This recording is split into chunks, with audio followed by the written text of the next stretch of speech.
എങ്ങനെയുണ്ടായിരുന്നു എക്സ്പീരിയൻസ്? നിങ്ങൾ കണ്ടില്ലേ? എങ്ങനെയുണ്ടായിരുന്നു? ചെറിയൊരു രീതിയിൽ ചെയ്തിട്ടുണ്ട്. അപ്പം സോറി, ഒച്ച വയ്യ. എന്തായാലും ഒരു ഫൺ വാച്ചായിരിക്കും. എന്താ പറയുക, എല്ലാവരുടെയും കൂടെ ലൈക്ക് എക്സ്പീരിയൻസ് ഭയങ്കര രസമുണ്ടായിരുന്നു. പിന്നെ ഇതിലോട്ട് ഞാൻ വന്നത് തണ്ണീർമത്തനിലെ ചീഫ് ആണ് ഇതിലും അസിസ്റ്റ് ചെയ്തേക്കുന്നത്. അപ്പോൾ പുള്ളി വിളിച്ചപ്പോഴാണ് ഇങ്ങനെ ഒരു പരിപാടി ഉണ്ട്, വരണം എന്ന് പറഞ്ഞപ്പോഴത്തേക്കും ഞാൻ ഫ്രീ ആണ് ഇങ്ങനെ പോയി ചെയ്തതാണ്. എന്തായാലും എല്ലാവരും കണ്ടിട്ട് അഭിപ്രായം പറയാം. എന്താ പറയുക, കോമഡി സീരീസ് ഇതുവരെ ഞാൻ മലയാളത്തിൽ കണ്ടിട്ടില്ല. അപ്പം എല്ലാവർക്കും ഇതൊരു ഡിഫറെൻറ്റ് എക്സ്പീരിയൻസ് ആയിരിക്കും. ബിക്കോസ് എപ്പോഴും നമ്മൾ ത്രില്ലറല്ലേ കണ്ടുകൊണ്ടിരിക്കണം. സോ ഞാൻ പ്രവീൺ ചേട്ടനോട് താങ്ക്സ് പറയുന്നു for giving me this opportunity and Hotstar is well. അപ്പം എന്തായാലും എല്ലാവരും കണ്ടിട്ട് അഭിപ്രായം. വളരെ നല്ല എക്സ്പീരിയൻസ്. നിങ്ങൾ കണ്ടില്ലല്ലോ? കുഞ്ഞിരാമായണം പോലുള്ളൊരു നാടുകൾ തീരെ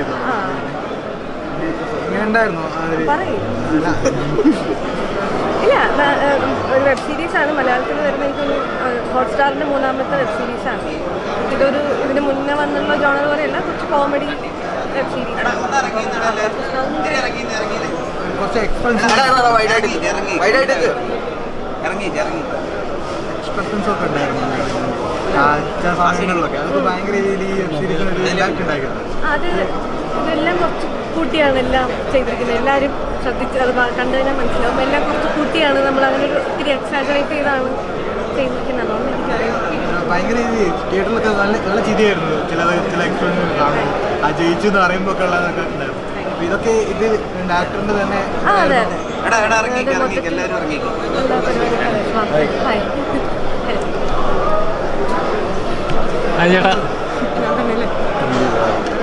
എക്സ്പീരിയൻസ് എങ്ങനെ ഉണ്ടായിരുന്നു? നല്ല എക്സ്പീരിയൻസ് ആയിരുന്നു. ഇപ്പോൾ നമ്മൾ ഒരുപാട് സുഹൃത്തുക്കളുണ്ടായിരുന്നു. എല്ലാവരും കണ്ടിട്ട് എൻഗേജിങ് ആണ്. പിന്നെ അത്യാവശ്യം ഒരുപാട് ചിരിക്കാനൊക്കെ ഉണ്ട്. വളരെ നീറ്റായിട്ട് ഡയറക്റ്റ് ചെയ്തിട്ടുണ്ടെന്നൊക്കെ പറഞ്ഞു. നല്ല അഭിപ്രായമാണ് കണ്ടവരെല്ലാവരും പറഞ്ഞു. നമ്മൾ ജനുവരി 5-ന് സ്ട്രീം ചെയ്യാൻ തുടങ്ങും. അപ്പോൾ എല്ലാവരും കണ്ടിട്ട് അഭിപ്രായം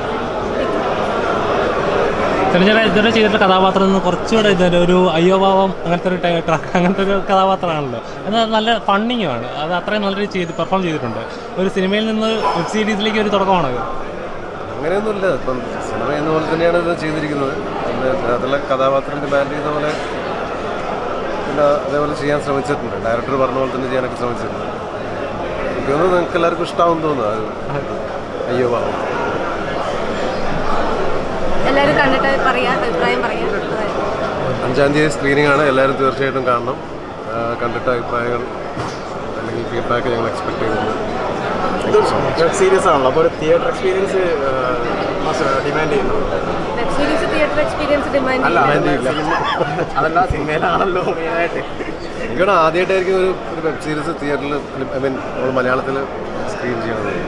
അല്ല, വെബ് സീരീസ് ആയിട്ട് തന്നെയാണ് എടുത്തിരിക്കുന്നത്. എപ്പിസോഡായിട്ടാണ് നമ്മൾ ഷൂട്ട് ചെയ്തിരിക്കുന്നത്. ഒരു 7 എപ്പിസോഡുണ്ട്. അപ്പോൾ അത് 7 എപ്പിസോഡായിട്ട് നമുക്ക് തിയേറ്ററിൽ കാണിക്കാൻ പറ്റാത്തതിൻ്റെ പ്രശ്നങ്ങളുള്ളതുകൊണ്ട് തന്നെ ഇത് OTTക്ക് വേണ്ടിയിട്ടാണ് ചെയ്തത്.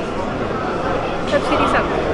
വെബ് സീരീസ് ഷൂട്ട് ചെയ്യുമ്പോൾ എന്തെങ്കിലും മാറ്റങ്ങൾ തോന്നിയിട്ടുണ്ടോ? ഇല്ല, നമുക്ക് ഷൂട്ട് ചെയ്യുന്ന സമയത്ത് ഡിഫറൻസ് ഉണ്ടാവില്ല. ഈ എഡിറ്റിലും കാര്യങ്ങളിലൊക്കെയാണ്. സിനിമ വരുമ്പോൾ ഉണ്ടാവുന്ന പോലെ അല്ല. എല്ലാ എപ്പിസോഡിനും ഒരു പഞ്ച് വേണം, ഒരു എൻഡിങ് പഞ്ച് വേണം. അത് എഡിറ്റിലും കാര്യങ്ങളും പോസ്റ്റ് പ്രൊഡക്ഷനിലായിരിക്കും അങ്ങനത്തെ ഡിഫറൻസ് വന്നത്. ഷൂട്ട് ചെയ്യുമ്പോൾ അങ്ങനത്തെ വലിയ ഡിഫറൻസ്. എനിക്കറിയാവുന്ന ആൾക്കാരാണ് എല്ലാവരും. അപ്പോൾ അവരുടെ ഷൂട്ട് ചെയ്യാൻ വെബ് സീരീസ് കാറ്റഗറി ഭയങ്കര കംഫർട്ടായിരുന്നു. കുഴപ്പമൊന്നുമില്ല. ഷൂട്ടിൽ വലിയ ഡിഫറൻസ് ഒന്നുമില്ല. പിന്നെ സിനിമയിൽ അഭിനയിക്കുന്ന ആൾക്കാരൊക്കെ തന്നെയാണല്ലോ, വ്യത്യാസമൊന്നുമില്ല. കണ്ടെത്തരങ്ങൾ സംഭവിക്കാറുണ്ട്. എന്തോ കണ്ടെത്തരങ്ങൾ സംഭവിക്കാറുണ്ട്. ഉണ്ട്. ഇപ്പൊ കണ്ടില്ലേ?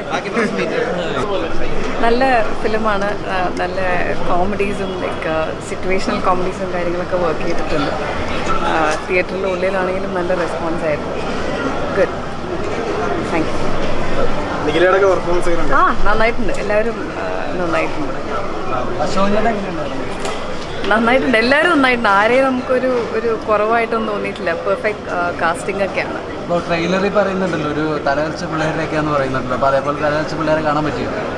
ഞാൻ ആക്ച്വലി ട്രെയിലർ കണ്ടിട്ടില്ല. സോ അതെ അതെ ചിരിച്ച് ലൈക്ക് അതാ പറഞ്ഞത് സിറ്റുവേഷണൽ കോമഡീസും സർക്കാസ്റ്റിക് കോമഡി എല്ലാം വർക്ക് ആയിട്ടുണ്ട്.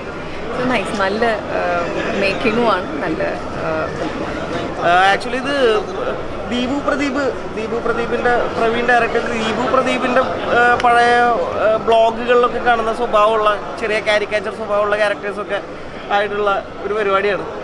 അപ്പോൾ ഈ കുഞ്ഞിരാമായണത്തിലൊക്കെ കണ്ട പോലെ അതെ അതെ അതെ ദീപുവിൻ്റെ എല്ലാ സ്ക്രിപ്റ്റിലും ആ ഒരു സ്വഭാവം ഉണ്ടാവാറുണ്ട്. ഇപ്പോഴും ഏതെങ്കിലുമൊക്കെ ക്യാരക്ടേഴ്സ് ഈ പറഞ്ഞ പോലെ ഇത്തിരി കാരിക്കേച്ചർ സ്വഭാവം, ഈവൻ പത്മിനിയിൽ ഇപ്പോൾ ഞാൻ ചെയ്ത ക്യാരക്ടർ ഇത്തിരി കാരിക്കേച്ചർ സ്വഭാവം കയറി നിൽക്കുന്ന സ്വഭാവമുള്ള ക്യാരക്ടേഴ്സാണ്. ഇതിലും എനിക്ക് തോന്നുന്നു അത്തരത്തിലുള്ള ഒരുപാട് ക്യാരക്ടേഴ്സ് ഉണ്ട്. ചിരിക്കാനുള്ള ഒരുപാട് സംഭവങ്ങൾ ഉണ്ടാവും എന്നാണ് പ്രതീക്ഷിക്കുന്നത്. ഇപ്പം 3 എപ്പിസോഡ് നിങ്ങൾ കണ്ടിട്ടുള്ളൂ, ബാക്കി വരും. ബാക്കി എന്ന് പറയുമ്പോൾ കുറച്ചുകൂടിയും ഈ പഞ്ചായത്ത് ഓഫീസിനൊക്കെ പുറത്തുള്ള ബാക്കിയുള്ള നാട്ടിലെ ക്യാരക്ടേഴ്സിൻ്റെ സ്വഭാവത്തിലേക്കും അവരുടെ കഥകളിലേക്കൊക്കെ കയറി ചെല്ലുന്ന എപ്പിസോഡുകളാണ് ഇനി വരാനുള്ളത്. ചേട്ടാ മൊത്തത്തിൽ അങ്ങനെ ഉണ്ട്, മൊത്തത്തിൽ ഇൻട്രസ്റ്റിംഗ് ആണ്, ഇൻട്രസ്റ്റിംഗ് ആയിട്ട് തോന്നുന്നു മൊത്തത്തിൽ. നിങ്ങൾ കുറച്ച് പുറകോട്ട് നിന്ന് കഴിഞ്ഞാൽ എന്താണ് ചോദിക്കാനുള്ളത്? ഇനി രണ്ടാമത്തെ വെബ് സീരീസിലാണ്, രണ്ടാമത്തെ വെബ് സീരീസാണ്. അതെ, എങ്ങനെയുണ്ടായിരുന്നു എക്സ്പീരിയൻസ്? ഒരെണ്ണത്തിന് പേര് ഭയങ്കര സീരിയസ്, അതും ഒരു കോമഡി കഥാപാത്രമായിരുന്നു. ഇതിനും മാസ്റ്റർ പീസിൽ അതെ അതെ അതെ അതെ അതൊരു കോമഡി ഉണ്ടായിരുന്നു അതിനകത്ത്. അവിടെ ഉണ്ടായിരുന്നു രണ്ടും, പിന്നെ 2 തരത്തിലുള്ള കഥാപാത്രങ്ങളാണ് രണ്ടും. അത് കുറച്ചുകൂടി സീരിയസ് ഒരു കഥാപാത്രം വരുന്നത്. അങ്ങനെ ഒരു കഥാപാത്രം കുറച്ച് എന്താണ് എല്ലാം കൊണ്ടും ഒരു എന്താ പറഞ്ഞ ഒരു അഹങ്കാരമുള്ള കഥാപാത്രം, വിവരമില്ലായ്മ, അതിനകത്ത് മണ്ടത്തരങ്ങൾ, ദുർവാശി, ചിലപ്പം ചില മനുഷ്യത്വം ഇല്ലായ്മയൊക്കെയാണ് അതിനകത്തുള്ള. ഇതിനകത്ത് തന്നെ നേരെ ഓപ്പോസിറ്റാണ്. ഇതൊരു സാധുവായ ക്യാരക്ടർ. പക്ഷേ അയാൾ ഇലക്ഷൻ നിൽക്കുമ്പോൾ കൂടുതൽ മത്സരിക്കാനുള്ള ടെൻഡൻസി, ഒരു പ്രാവശ്യം തോക്കുമ്പോഴും ഇനിയും ജയിക്കണം എന്നുള്ള ഒരു ടെൻഡൻസി ഉള്ളൊരു കഥാപാത്രമാണ് ഇതിനകത്ത്. പക്ഷേ ഓരോ പ്രാവശ്യവും വളരെ നിസ്സാരമായിട്ട് 1 വോട്ടിനോ 2 വോട്ടൊക്കെ തോറ്റു പോവുകയും ചെയ്യും. അതേ നമ്മൾക്ക് തലയിലെടുത്തെന്ന് പറഞ്ഞ കാര്യമില്ല, അത് അയാളുടെ വിധിയാണെന്ന് പറയില്ലേ. ചിലത് ഒന്നും ചെയ്യാതെ ജയിക്കുന്നവരുണ്ട് പല കാര്യങ്ങൾക്കും. ഇതിനകത്ത് എത്ര അധ്വാനിച്ചാലും ജയിക്കുന്നില്ല, അതാണ് അതിനകത്തൊരു പ്രത്യേകത. അപ്പോൾ വീണ്ടും ഒരു ശക്തിയാണ്, അടുത്തിന് നമുക്ക് നോക്കാം, അടുത്തിന് ജയിക്കും എന്ന് പറഞ്ഞ് ജയിച്ചതുപോലെ സന്തോഷിച്ച് തോറ്റവൻ നടക്കുന്നു. അതാണ് എൻ്റെ കാര്യം. അപ്പോൾ അത് പ്രത്യേക ഒരു ടിപ്പിക്കലൊരു കഥാപാത്രമാണത്. നമുക്കിങ്ങനെ ജീവിതത്തിൽ പല തുറകളിലും ഇങ്ങനെ ഒരുപാട് ആൾക്കാരെ കാണാൻ പറ്റും. ഒരുപാട് പരാജയപ്പെട്ട് കഴിഞ്ഞാലും ഒട്ടും അന്നൊന്നും വകവയ്ക്കാതെ മനസ്സിനെ ശക്തി കൊടുത്തുകൊണ്ട് അത് വീണ്ടും മുന്നേറുക. അത് നമുക്ക് ജീവിതത്തിൽ നമുക്കെല്ലാം മനുഷ്യർക്കെല്ലാം ഒരു വിധത്തിൽ പാഠമാണ്, അത് പ്രചോദനമാണെന്ന് പറയാൻ പറ്റുള്ളൂ. അതൊരു നല്ല കഥാപാത്രമാണ്, നല്ല ഇൻട്രസ്റ്റിംഗ് ആയിട്ടുള്ള ഒരു ക്യാരക്ടറാണ്.